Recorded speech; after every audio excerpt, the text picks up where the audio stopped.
नमस्कार, 7 का मंच में आपका स्वागत है। मैं हूं आपके साथ सुमित अवस्थी। आज की सबसे बड़ी खबर सबसे पहले। पिछले साल 1.5 महीने के भीतर 100 से ज्यादा नवजात बच्चों की मौत के बाद भी राजस्थान सरकार ने शायद कुछ नहीं सीखा। कोटा के उसी अस्पताल में फिर 9 मासूमों की मौत से हड़कंप इस बार भी मच गया है। कोटा का जेके लोन अस्पताल एक बार फिर नवजात बच्चों की मौत का अस्पताल बन सुर्खियों में आ गया है।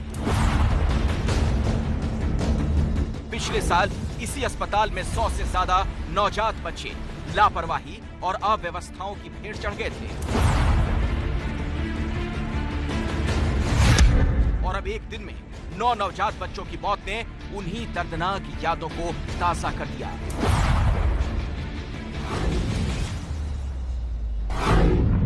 बच्चों की मौत से ये सवाल भी उठ रहा है कि क्यों साल बदलने के बाद भी कोटा के इस अस्पताल का हाल नहीं बदला।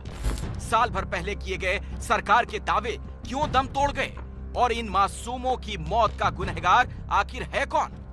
बच्चों के खोने वाले परिवार अस्पताल पर लापरवाही का आरोप लगा रहे हैं और वहीं अस्पताल प्रबंधन दलील देकर अपना बचाव करने की कोशिश में जुटा है। 3 तो ऑलरेडी ब्रॉड डेड थे, 3 नवजात, 3 जिनको कंजेनाइटल डिजीज थी, जैसे कि एक को तो एनेनकेफेली थी यानी कि सिर नहीं था बच्चे के। 2 बच्चे रेफर्ड हैं, जैसे इसमें एक में तो जिसके सेप्टिक शॉक था यानी इन्फेक्शन था, एक septic shock with respiratory disorder बताया गया है। तो इस तरह से ये नवजात जो शिशु हैं इनकी डेथ का कारण पता किया है। बीते साल बच्चों की मौत के बाद गहलोत सरकार की खूब किरकिरी हुई थी। तब सरकार की तरफ से दावा किया गया था कि भविष्य में नवजातों के लिए सिस्टम को दुरुस्त किया जाएगा, लेकिन दावे और वादे धरे के धरे रह गए और इस बार भी सरकार के पास उन्हीं दावों को दोहराने के अलावा ज्यादा कुछ नहीं। भविष्य में उनको ये साफ हिदायत दी गई है कि किसी भी सूरत में आपके इलाज की व्यवस्था इतनी चाक चौबंद रहनी चाहिए, एक भी बच्चे की मौत नहीं होनी चाहिए, इसको सुनिश्चित किया जाना चाहिए। मुख्यमंत्री जी भी इस बारे में गंभीर है, सरकार गंभीर है और हम इस बात को सुनिश्चित करेंगे कि कोई बच्चे की जान नहीं जाए, उनको बचाने की कोशिश हो। हालात की गंभीरता को देखते हुए कोटा से सांसद और लोकसभा अध्यक्ष ओम बिरला अस्पताल का दौरा करने वाले थे, लेकिन अस्पताल प्रबंधन के अनुरोध के बाद उन्होंने अपना दौरा टाल दिया। हालांकि एबीपी न्यूज से बातचीत में उन्होंने बच्चों की मौत पर चिंता जताई और इसे लेकर डीएम और प्रिंसिपल सेक्रेटरी से रिपोर्ट मांगी है। की तबीयत खराब होती है तब निश्चित रूप से परिवार के लोग चिंतित होते हैं। उस समय उन्हें समुचित इलाज मिल जाए, उनको ठीक से दवा मिल जाए, उनकी ठीक से केयर हो जाए, क्योंकि बच्चे नवजात होते हैं और नवजात बच्चों को विशेष केयरिंग की आवश्यकता होती है। मैंने इस संबंध में अभी जिला कलेक्टर, प्रिंसिपल मेडिकल कॉलेज और उनसे जुड़े अधिकारियों को बुलाया है। 2 दिन में उन्होंने क्या जानकारी प्राप्त की, मृत्यु के क्या कारण है, उसके बाद एक्शन प्लान पर बात करेंगे। जांच होगी, रिपोर्ट भी आएगी, लेकिन सवाल है कि ऐसी जानलेवा लापरवाही को दूर करने के लिए राजस्थान सरकार सबक कब लेगी? क्योंकि पिछले साल 100 से ज्यादा बच्चों की मौत के बाद अगर सरकार ने कोई ठोस कदम उठाया होता तो ऐसी नौबत ही नहीं आती।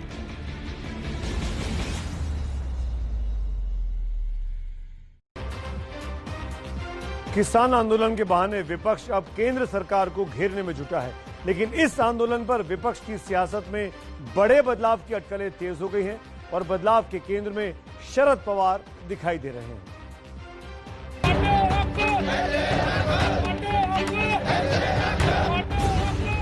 इन दिनों किसानों के बहाने पूरा विपक्ष केंद्र को घेरने में जुटा हुआ है।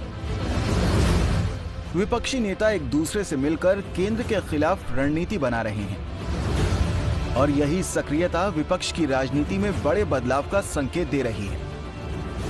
और बदलाव की इस चर्चा के केंद्र में हैं एनसीपी अध्यक्ष शरद पवार।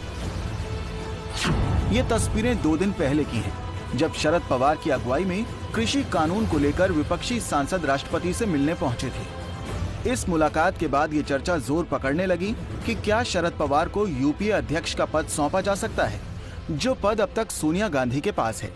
क्या उसकी जिम्मेदारी शरद पवार को सौंपने का वक्त आ गया है? बीते दिनों ऐसी भी खबरें आई थीं कि खुद सोनिया गांधी यूपीए अध्यक्ष का पद छोड़ना चाहती हैं। हालांकि यूपीए अध्यक्ष वाली चर्चाओं का शरद पवार की पार्टी ने पूरी तरह से खंडन किया है।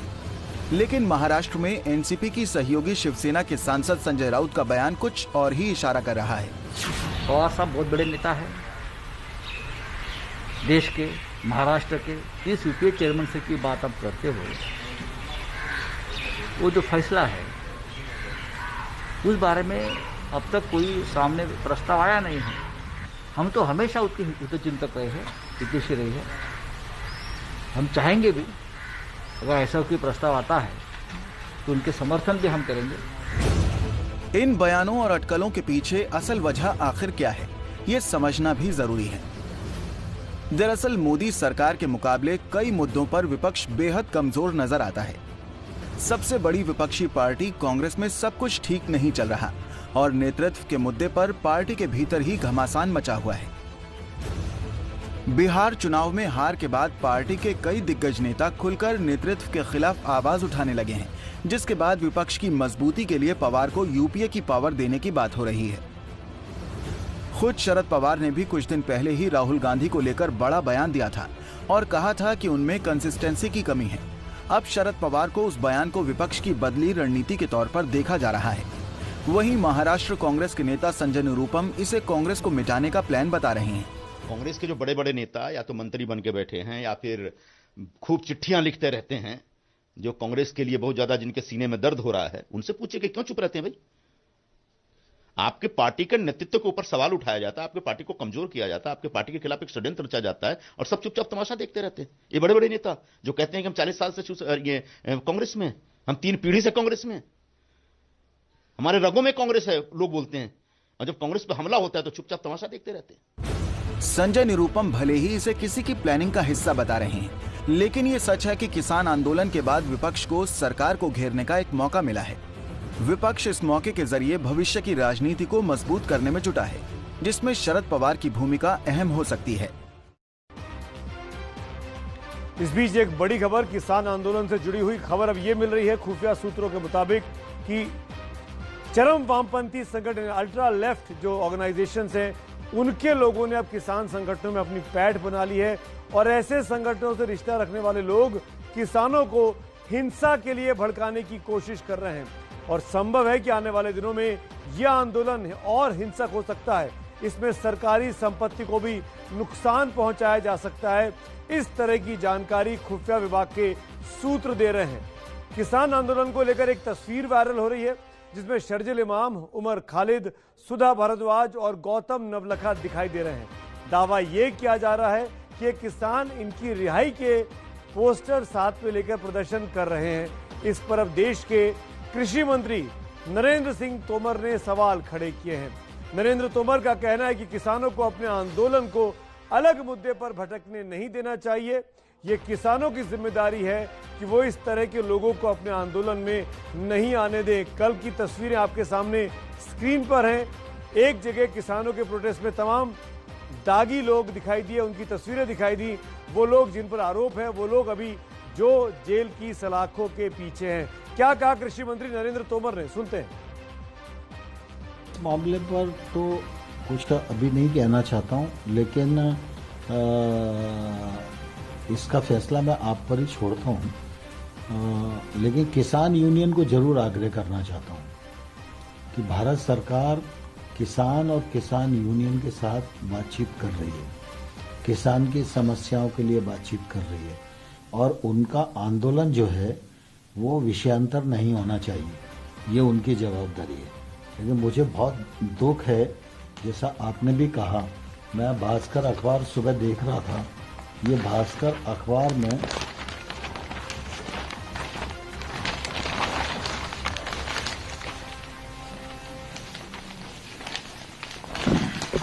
जो ये फोटो छपा हुआ है, मैं इसको दिखाना चाहता हूं आपको कि ये क्या प्रदर्शित करता है। किसान की मांग एमएसपी की हो सकती है, किसान की मांग एपीएमसी की हो सकती है, किसान की मांग एक्ट में प्रावधानों को लेकर हो सकती है, लेकिन ये किसान कि डिमांड कहाँ से हो सकती है। अगर ये डिमांड और ये पोस्टरबाजी अगर वहाँ हो रही है तो मैं किसान यूनियन के नेताओं से कहना चाहता हूँ कि इससे बचना चाहिए और ये किसान आंदोलन को बिखेरने की कार्रवाई।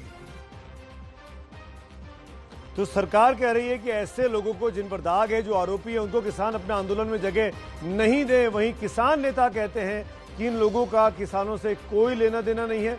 ये पोस्टर सरकार की ही साजिश हो सकती है आंदोलन को फेल करने की। किसान नेता लखविंदर सिंह इस वक्त हमारे साथ मौजूद हैं खास बातचीत के लिए। सर, एक वीडियो वायरल हो रहा है और ये टीकरी बॉर्डर का बताया जा रहा है, जिसमें जो किसान लोग बैठे हुए हैं उनके हाथ में शर्जील इमाम, उमर खालिद की तस्वीरें हैं, जिनके ऊपर मुकदमा भी दर्ज है यूएपी एक्ट में। तो इस वीडियो के बारे में क्या कहना चाहेंगे सर आप? देखो, ये वीडियो तो हमने ठीक से नहीं देखा, परंतु जो किसान आंदोलन चल रहा है वो सिर्फ से सिर्फ किसानों का है, मजदूरों का है और आम इंसानियत का है। जो ऐसे जो चल रहा है हमारे देश में कि किसान को लूटा जा रहा, मजदूर को लूटा जा रहा और इंसानियत का नाम से जो है पूरी लूट हो रही है, रिश्वतखोरी, भ्रष्टाचारी, किसी का कोई बात नहीं, उसका जो है आंदोलन चल रहा है।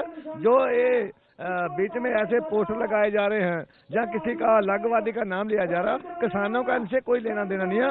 सरकारों की कुछ चालें हो सकती हैं कि किसानों के आंदोलन को जो ढलाई हो, किसानों को आंदोलन को विफल करने के लिए जो है ऐसे षड्यंत्र जो रचे जा रहे हैं, ये हो सकता है। किसानों का ऐसा कोई भी जो है मकसद नहीं है कि जो हम बढ़ करके अपने आंदोलन को जो है फीका करें।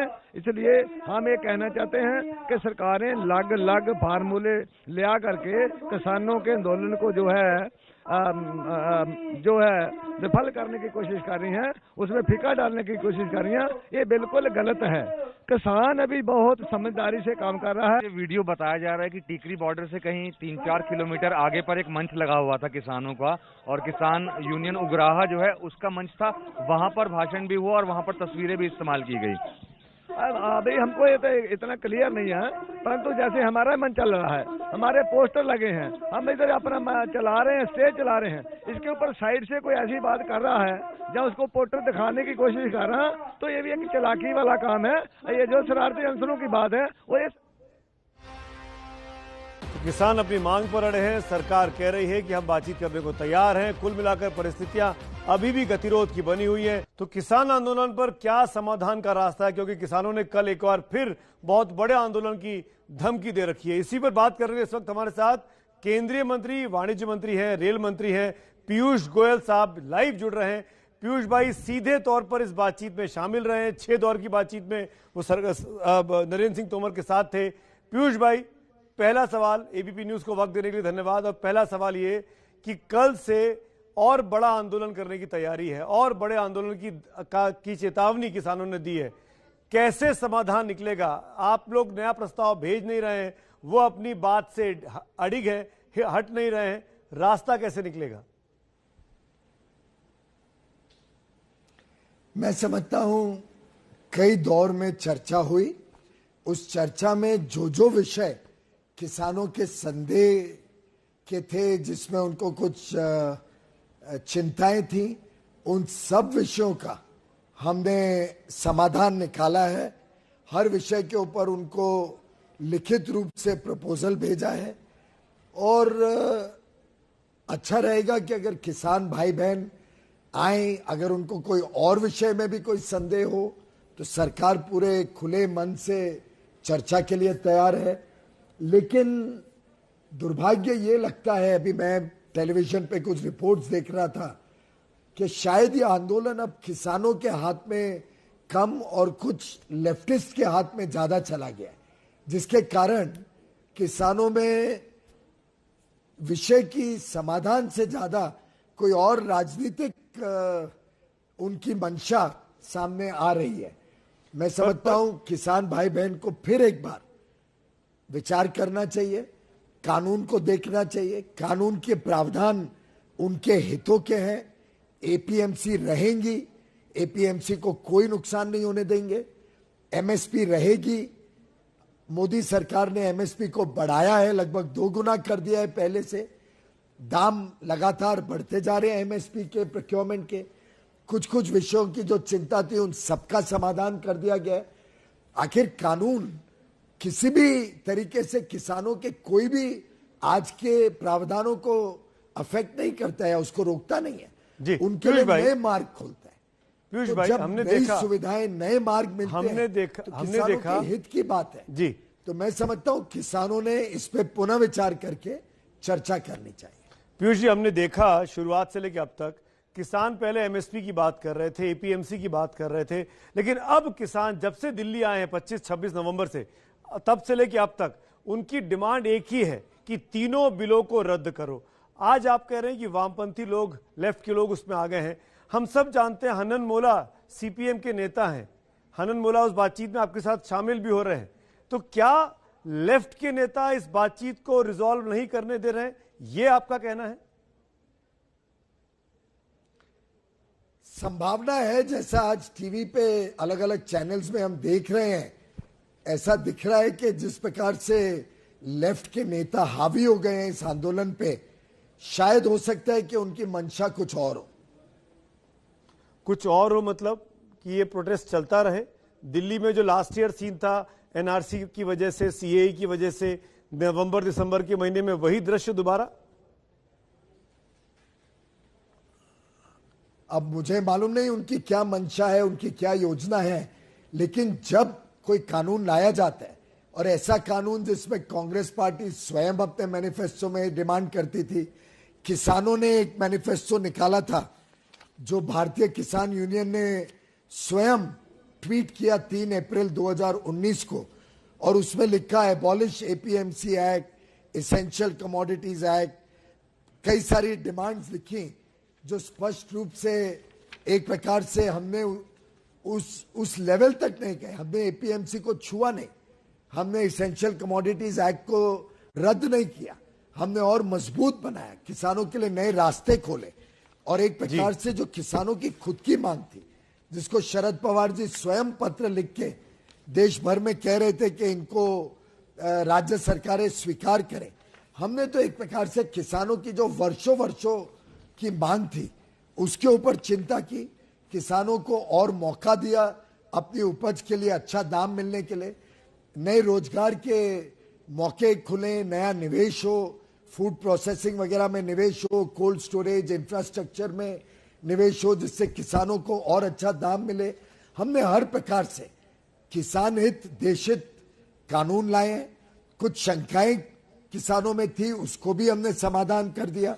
उल्टे जिस दिन ये ऑर्डिनेंस पास हुआ था, कुछ रिपोर्ट्स हैं जो कहती हैं कि किसान नेताओं ने कहा कि 27 साल बाद बाबा टिकैत के आंदोलन को मिली सफलता।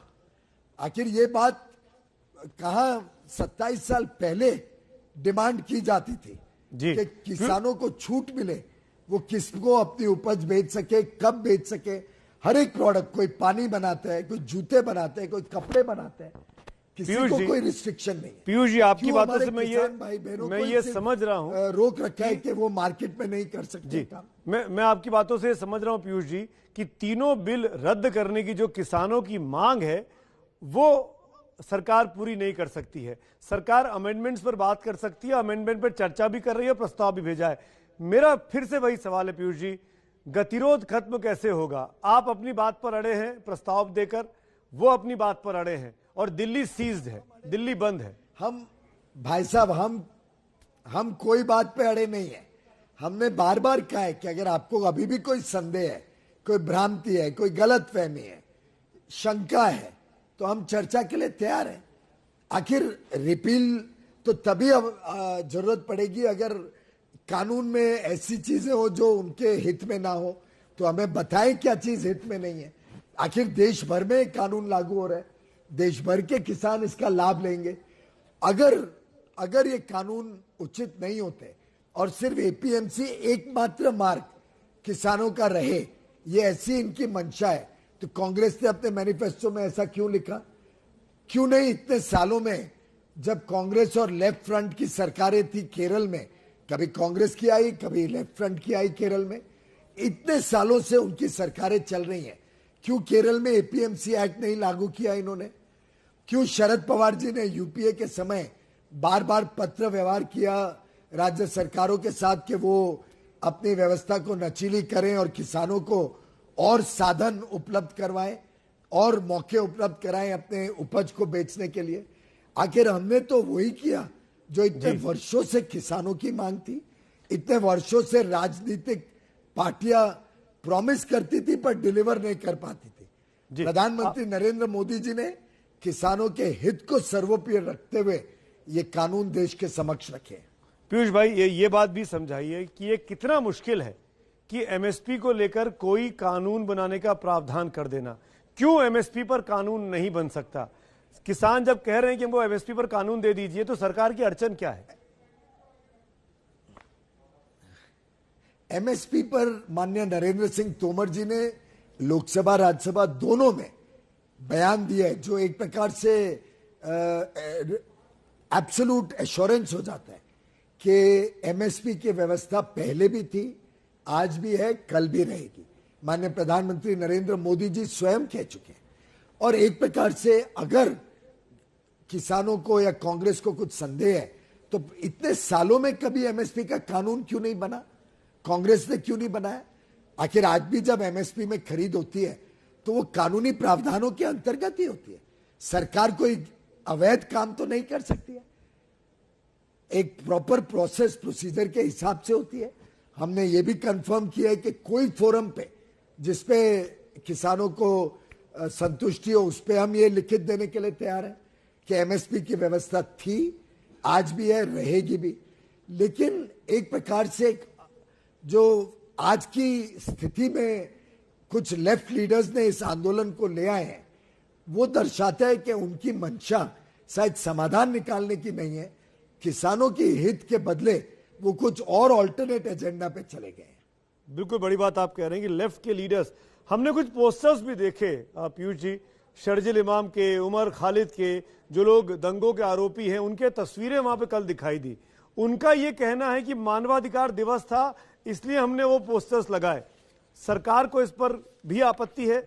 उनके मंच का इस्तेमाल जो है वो अल्ट्रा लेफ्ट लोग कर रहे हैं किसानों के मंच का।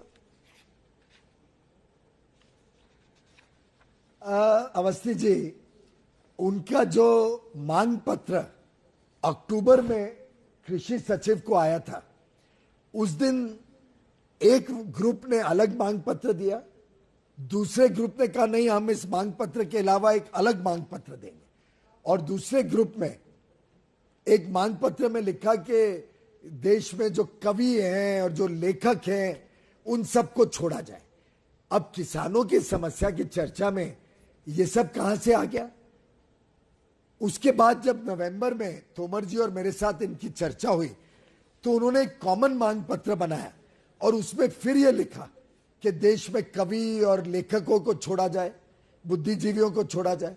अब कौन से बुद्धिजीवी लेखक जेल में, ऐसा तो कोई स्थिति है नहीं। जो कुछ लोग ऐसी गतिविधियां करते हैं जो देश हित में नहीं है, शायद उनके बारे में इनकी चिंता हो रही है। और वो दर्शाता है कि क्या लिंक है।